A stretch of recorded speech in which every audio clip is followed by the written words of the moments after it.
Natin guys, pantalin natin. Tingnan natin kung ano yung kalalabasan nito. Start. Wait lang, tigas. Okay, yan na, so on natin. On.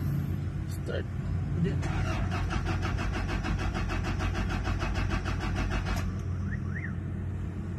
Start pa natin isa.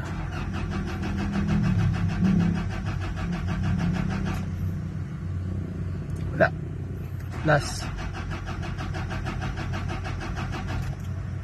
Wala talaga. So ayaw mag-start. Okay, so ang gawin natin, lago tayo ng engine scan. Check muna natin yung dashboard, ay yung ano, yung engine tentra. Baka may naputol na wire. Check natin yung ano guys, yung makina.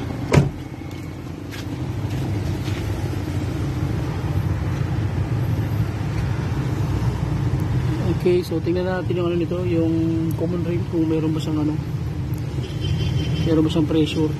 Ito, bubuksan natin to kung ano, parang DC nila Brad. Abrihin natin eh. Tingnan natin kung meron ano, kung meron siyang supply ng ano, pressure ng injector.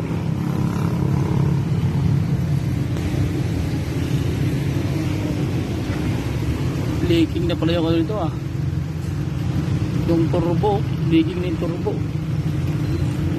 Daming leaking guys. Okay.